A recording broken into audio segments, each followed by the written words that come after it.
Hello, good afternoon, and welcome to the Midday News.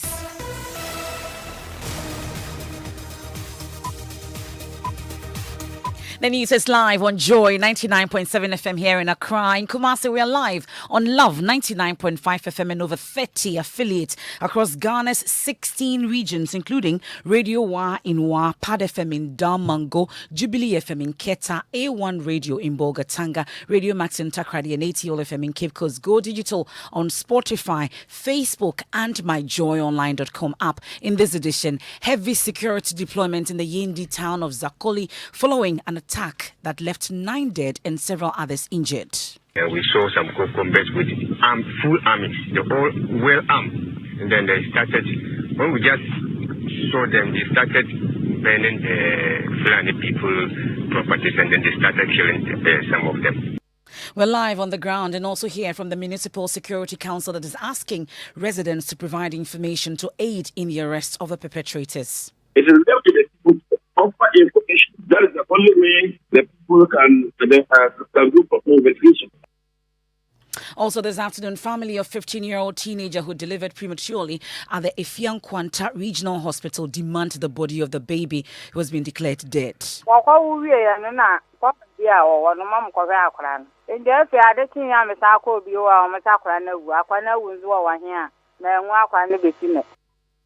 But the hospital is challenging the claims. From interviewing the staff who were involved, there was nothing of that. So there's no stolen baby or lost baby.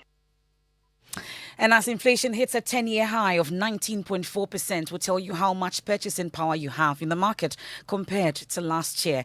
We are in the markets as well as where some market women and buyers lament the astronomical increment in food prices. Why you 20 Ghana, they say 28. And when we 17, they say 25. It's difficult for us. It's too difficult for us. 6 million. I don't got 20 city. What I can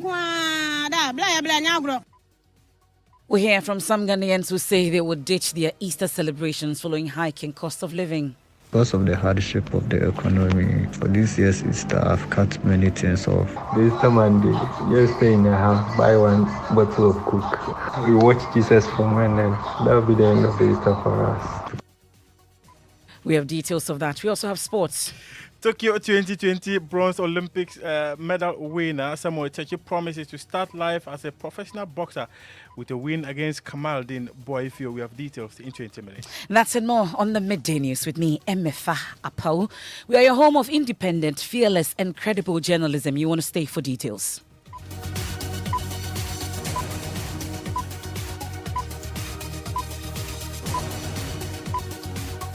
Many thanks for your company once again. There's heavy security deployment in the Yendi town of Zakoli in the northern region following an attack on residents there that left 9 people dead and several others injured and properties destroyed.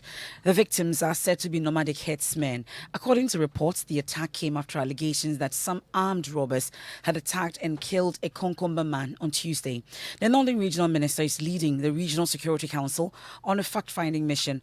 We'll hear more on them shortly, but first listen to an eyewitness account. So we're just lying down in the houses. Plenty of us are sleeping. So later I hear some women and children, they are running out of the house. So it made me wake up. So now also came out and we saw some combats with full armies. They're all well armed. And then they started, when we just saw them, they started burning Fulani people properties, and then they started killing some of them. We even want to stop them, but the way we saw them with full arm, we have nothing to. We can't stop them without anything in your hand. So we just stand there and watching them. They started killing some of the Fulani people trying to run away. Then they chased them, they killed all of them. Well, the Yendi Municipal Chief Executive Ahmed Abubakar Yusuf is appealing to residents in the area to remain calm whilst the police investigates the disturbances. We've been able last night, the regional commander of police with his deputy and the regional crime officer and the Yendi divisional police commander together with the Yendi district police commander and a lot of men were sent to the police. We went to the police we found that the men of the Fulanis have all run down, some ran to the bush, but the women in Sudan were taken to as the quality in the two groups. Some of them were absorbed. The other group were at Kunkon. So the special police there to protect them. So we left the place at 11:39 in the night and returned home. As of now, the place is calm. So we are not prepared to go back to the. When we went, we talked to the people. They told us, since police will never get the activities, it is left to the people to offer information. That is the only way the people can do proper investigation. But appeal to the people is that they should try as much as possible to offer information to the police. As of now, I can say the police is calm. It is not that communities attack communities. It is just a group of people who went about attacking the people. So the one around the government that police have in that area because the Fulani told that they suspected that attackers were compromised. So we went down the communities to plead with the government to ensure that it ends there. It doesn't escalate further. Ahmed Abubakar Yusuf is the Municipal Chief Executive for Yendi. Our Northern Regional Correspondent Martina Bugri is on this particular issue for us. She joins us live. Martina, let's talk about the very latest when it came to this particular issue. What we know is that the victims who were injured are currently receiving treatment at the Yendi hospital, and we are told that they are doing fine. The Regional Security Committee just arrived in Zakoli, and they are engaging the people. But earlier on, we spoke to some residents, especially those who have lost loved ones. Alhaji Bello, for instance, lost 3 adult sons who were shot yesterday. Another woman also lost the husband, and another lost the only child that she has. And so we've been interacting with them on what happened.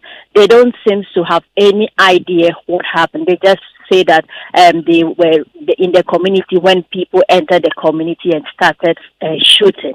Now, I spoke to the regional crime officer earlier. He says that they are yet to establish a correlation between the robbery attack that led to the death of a Konkomba man earlier yesterday and what happened in the afternoon. Well, so as we speak now, the Northern Regional Minister is engaging with the people.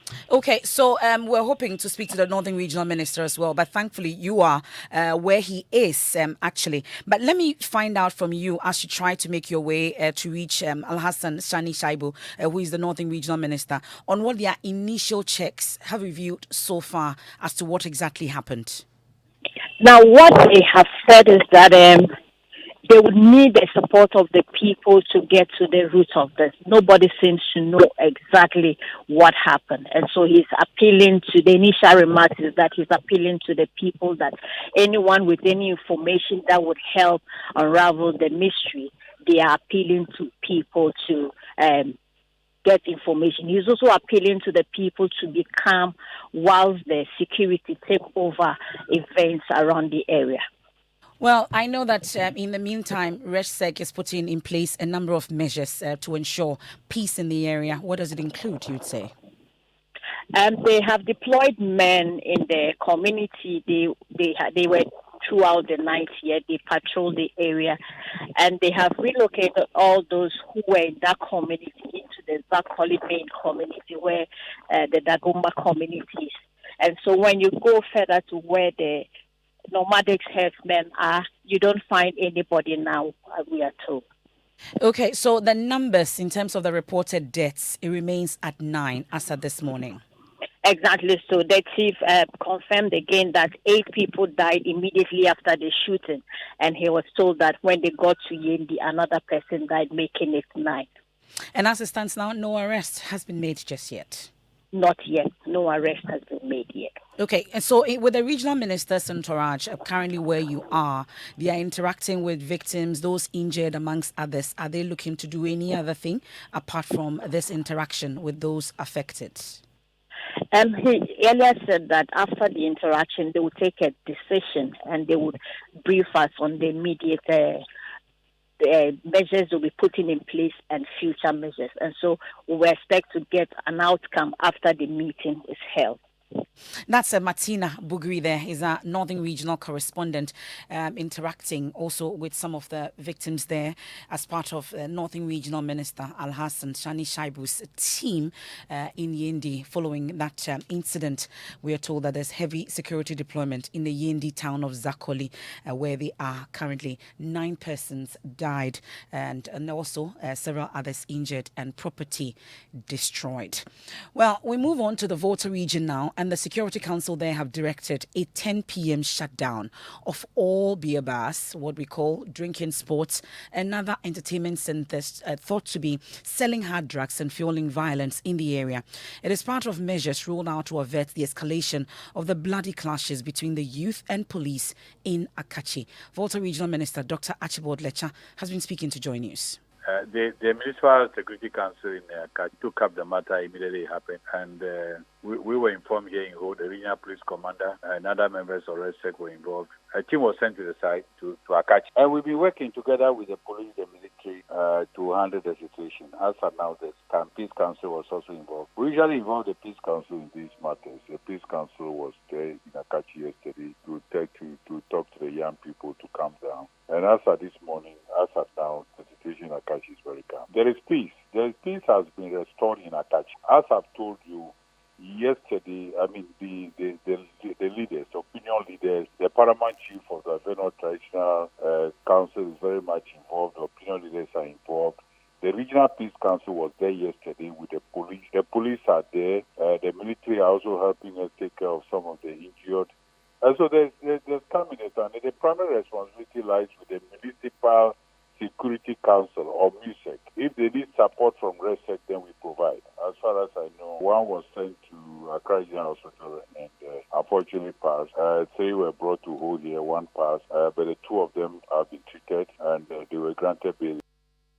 That's the situation with Akachi, and we heard there from the Volta Regional Minister, Dr. Archibald Lecha. Now, the family of a 15-year-old JHS student who allegedly delivered prematurely at the facility say the hospital has failed to give them access to the body of the baby. That's Efian Kwanta Hospital, who was declared dead barely 24 hours after delivery. The incident happened in March. The mother of the teenager, who only gives her name as Gifty, wants the matter investigated. We went to the sawmill, but upon arrival, we were told she was in labor. And since they didn't have an incubator, we moved to Efian Kwanta Hospital, accompanied by a nurse.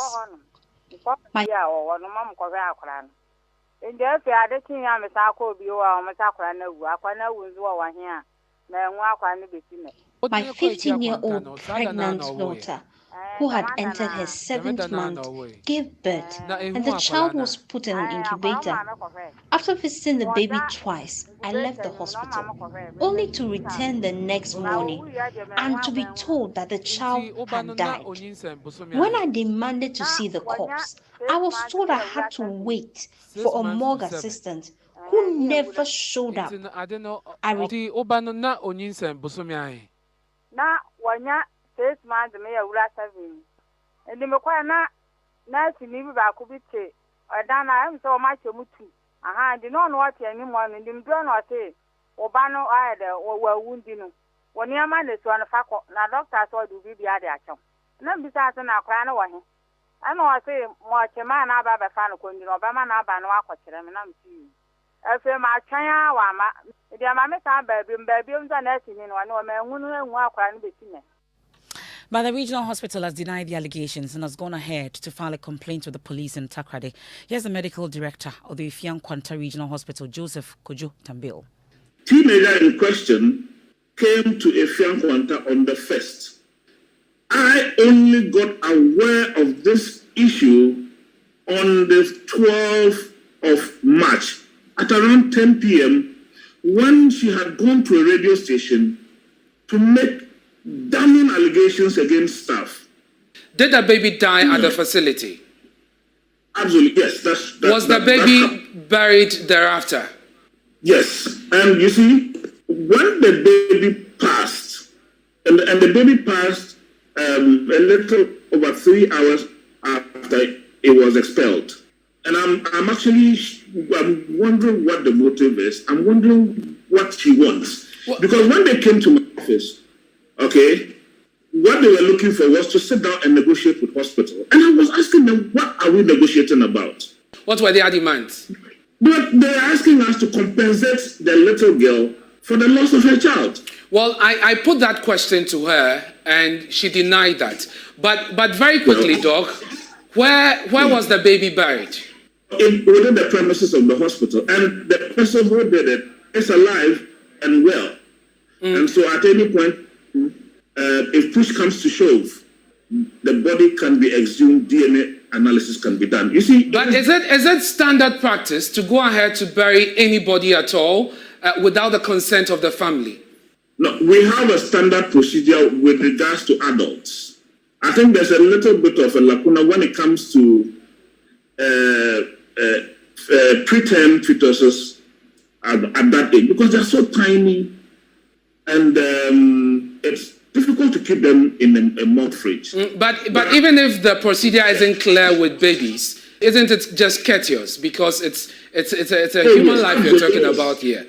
That the family is indeed informed, they know where the baby is buried, and then there's proper closure. Absolutely, you are absolutely right. And I won't hold brief for any staff who may have breached any standard procedures. I won't do that. And just finally, since you reported this to the police, has there been any invitation or interrogation of your staff that you're aware of? Oh, yes. How many? Well, I can't give those details, but that's the medical director of the Mfiankwanta Regional Hospital, Joseph Kojo Tambil, there speaking to my colleague Ernest Menu. Well, several attempts have been made to get the police on this issue, unsuccessful so far. But my colleague Inathalia Kwansa, Western Regional Correspondent, has been following up on this issue and joins us on the line. Inathalia, what have you been able to pick up as the latest? Well, Emefa, just like you have said, the police have refused to speak on it. They are tight-lipped. I have been trying my best to get to the Western Regional Police PRO to speak to it, but it has not been fruitful so far. But going through the principal street of Sekendi Takrade, speaking to some few residents, they feel that it's quite unfortunate for them. They feel that if the Mfiankwanta Regional Hospital wanted to make a good case for themselves, then they should have invited the lady in question or any relative of hers to come and confirm when the said baby was dead that, yes, indeed, your baby is dead and we want to bury the baby. But for the fact that the Mfiankwanta Regional Hospital was not able to do that, they cannot vouch for the hospital nor for the lady now. So they are in a state of confusion, and they think that the hospital should really come clear with this. Okay, that's our Western Regional Correspondent, Inathalia Kwansa. Now let's hit the markets, because traders and, of course, customers are already feeling the pinch of increased cost of goods. At the Agbogloshi markets, for instance, some vegetable sellers lament the negative impact of having to sell their wares at a higher price. We'll hear from them shortly on this, as well as what you have been saying when it comes to how you're going to celebrate Easter. But first, let's hear from the traders. I did 1 city, no back when I had 5 city. I then say, no, my tari, young talkie. Oh, bet, Madiana Betransuna. I didn't young talk, Kakranka Kansun, Yoboka or Blanqua. Yan Twadia, Etiono Bar, who walk off a banner, Ebia, 100 Ghana, no boss, memo with a gun, no what you see castle. I didn't say, I dare say, one farmer never say, now walk off a buy and who walk. Things are so difficult for us that we cannot even bear. Sometimes I do bring 100 cities to the market, but today I brought 300. Even that 300, it will not be sufficient for me to buy anything. Because when you go, they have increased everything. It's difficult for us. It's too difficult for us. Well, some other Ghanaians who spoke to us say they've made plans to cancel their Easter due to recent increases in these food and fuel prices. During this Easter, Kwewu and all that, but unfortunately for me, the current situation is preventing me from doing certain things. Fuel prices has increased. I can't afford. This year, I don't think I'll go out. The prices of things are increasing. Like some of us, our salary is still the same. We go to Easter convention, then when we come back, This Monday, just stay in the house, buy one bottle of Coke and then drink. After that, we watch Jesus from and then that'll be the end of the Easter for us. Because of the hardship of the economy, for this year's Easter, I've cut many things off due to the increment of fuel prices, accommodation, foodstuffs, and all that. It costs a lot. This Easter, I planned on going out with a friend, but then looking at how prices of things are rising, we don't want to be caught by surprise when we get there, so we are actually trying to shake our budget a bit. This time around, all agreeing that things are a bit hard these days, we decided to use the money that we'll be using to get fuel and all that. We decided to do something small in the house, like a little get-together. Some of your views. Well, but they are skilled laborers who arrive at the Kumasi Labor Department every day to wait for people who require their services. So for a day's work, for instance, most of these casual construction workers receive between 80 and 120 cedis. But with the rising cost of building materials, construction works have slowed. In our Living Standard series for today, Nanaya Ojima spent a morning with the workers. Here's his report. Jumano and Koyi. My no, but now I'm corner. Also, when you're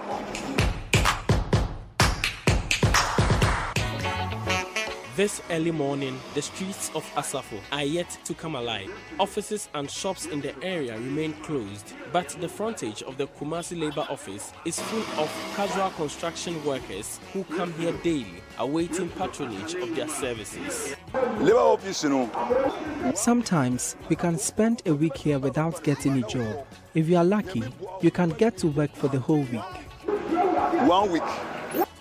Alhaji is a popular steel bender. He is also skilled in painting and provides any of the services as demanded. Alhaji on the streets. In the past weeks, he managed to access services for 2 days in a week. This earned him 200 cedis to cater for himself, 2 wives and 6 children.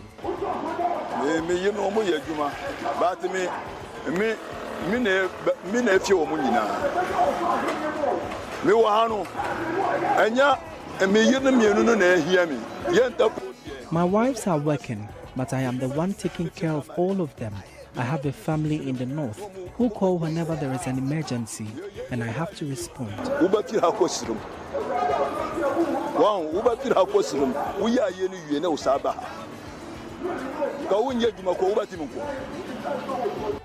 Amos Boache has been frequenting the Labour Office for over 20 years. The past weeks have been tough. He can only access a day of service in the week. Meanwhile, his transportation fare to the Labour Office has increased from 6 to 10 cedis daily. He has had to be strategic in his spending on food to save some money to take care of the home.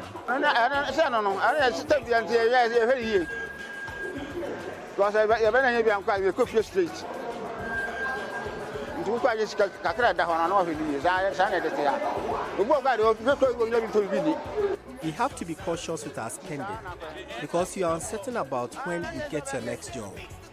Some of us can't even feed ourselves. We depend on God.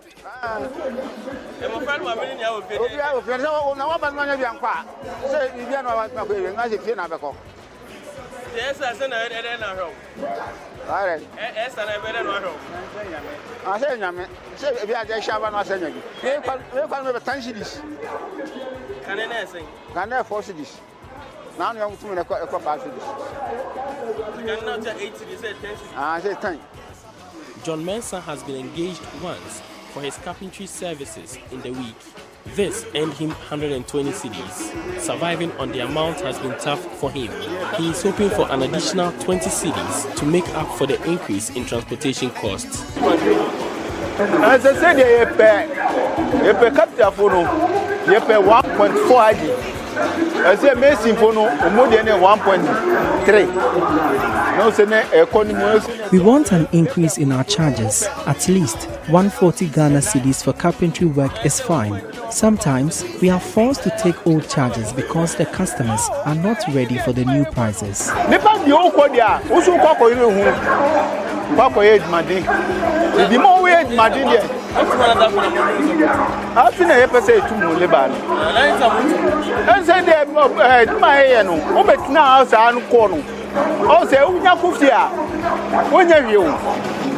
The men prefer hawking their services on the streets to employment in construction firms, but the streets are increasingly turning expensive.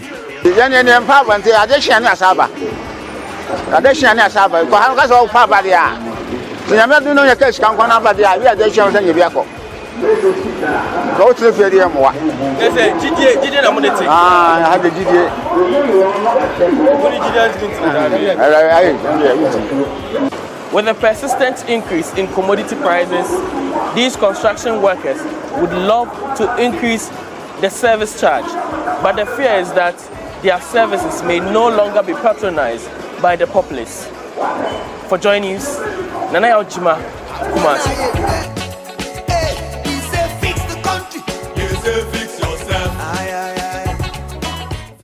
That's the living standard of some construction workers in Kumasi. Nanaya Ojima brought us today's edition, taking us on a quick break here on the Midday News on Joy 99.7 FM in Accra. And Kumasi is on Love 99.5 FM and over 30 affiliates dotted across Ghana's 16 regions. We're also live on myjoyonline.com as well as on Facebook. We're talking about the heavy security deployment in the Yendi town of Zakoli following an attack that left 9 persons dead and several others injured. We brought you update of the Regional Security Council meeting with victims and also those who've been injured, and asking residents to provide information to aid in the arrest of the perpetrators. When we return, we have sports. Please stay with us.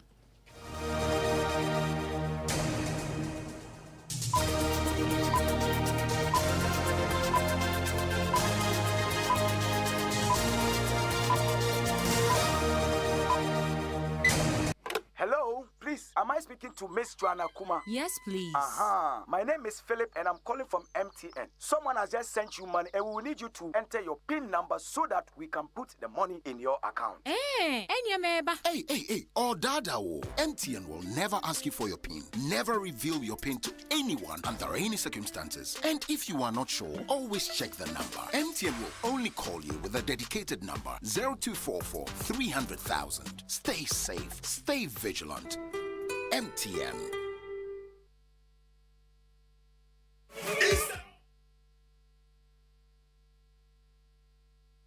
Thanks for staying with us here on the Midday News. Let's do sports now. And Emefa, during the Tokyo Olympic Games in Japan, one Ghanaian stood tall, winning a bronze medal for the country for the first time in 29 years. That gentleman, Samuel Techi, he's now going into professional boxing from the amateur level, and he's making his debut on April 15 against his opponent called Kamaldeen Techi, and he's been bragging about what he will show him. I've done a lot in my amateur, and I cannot say it myself. All Ghanaians know it themselves, and they know the record I've done in the amateur level. And I fought with the professional boxers, so I'm shaky. I fought with the professional boxers at the Olympics Games, so I don't care whether you are a senior and professional. As I started talking, I told you I'm an amateur boxer and also a professional boxer, because I fought a professional boxer at the Olympics. I fought Duke Reagan, he's a professional boxer. He have fought for, so I'm ready for the professional, and I'm very ready, because since I come back from the Olympics, I've trained since to date, so I'm ready for professional, and I'm ready for my opponents, everyone. He's ready for everyone, including his opponent. Okay. April 15 is his debut in the professional ranks. And I'm sure you've sharpened your food skills, cooking skills amongst others. You're getting ready for Sunday. This morning I promised to prepare Tubani. Tubani, now you're changing to Tubani. Yes, I'm going to do. I hear First Meat is going to also cook, and I was like, egg we and should pepper. We should be. It's we should be cooking egg and pepper. The pandemics, there are too many. Let's take one at a time. This one he will call national disaster. How about yours? Oh, I'm a very good cook. Bye-bye. And that's Muftau Navila there with the latest from the world of sports. Of course, we're getting ready for the Joy FM Easter Soup Kitchen on Sunday. I'll tell you more. But it's government's business to do business. Many have said no. But today we'll hear from the founder and senior partner at one of Africa's leading law firm, AB and David Law Firm, David Ofosu-Dorte, who's worked in both public and private sector for a period spanning more than 25 years, who has a different view on the subject. He spoke with Winston Amwa on the Super Morning Show. I don't define private sector as things or business which are owned by the private sector, but as businesses which are run on commercial sound principles. Because if you are a private sector business and you don't run it on commercial sound principles, you are worse than being in the public sector. Now, the government has business doing business. I believe that. And I say that all the time. But the government must do business as business. It must not do business as government. That is the problem. So there are countries which How must government do business as business and not as government? Just as business. Just as if they were private sector. And I'll give you examples. Okay. So we borrow from China. 90% of the Chinese entities which have driven China forward are owned by the state. But they are run as if they were private. David Ofosu-Dorte there is a founder and senior partner at AB and David Law Firm there, speaking to Winston Amwa on the Super Morning Show on whether government's business is to do business. And that's how we wrap up today's edition of the Midday News as we get ready for the Joy FM Easter Soup Kitchen on Sunday. And of course, the intense lobbying is still underway just to make Easter Sunday special for you as we feed about 2,000 persons in and around Kokomlemle. You ought to be part of it. If you want to volunteer, it's a good time to reach out to us. It's also not too late for you to send in your donations as well, so that we put a smile on the face of the needy. Christ is still the reason for the season. We have Living Word with Pastor Mensa Otabil after Showbiz News Flash. I am Emefa, Apawu. Have a good day. The Year of Return campaign in 2019 brewed huge success as it saw members of the global African family visit Ghana to mark 400 years of the arrival of the first enslaved Africans in the US. Earlier this month, President Akufo-Addo launched Destination Ghana in the UK with the aim of attracting tourists from Europe and other parts of the world. But how feasible is the new campaign? Deputy Minister for Tourism, Arts and Culture, Honorable Mark Okreku-Mante, believes it is achievable if all stakeholders play their parts. After the year of return, beyond the return, the conversation about tourism has become bigger. And so if we understand that the ecosystem encompasses of everyone in this country, everybody is a PR, everyone has a role to play because you're likely to find a client who are traveled in, whether international or domestic. And you need to give them some customer service or some warm reception to always want to bring the person back for repeat purchase. Then we can work together and expect the results at the end of the day. So it's doable.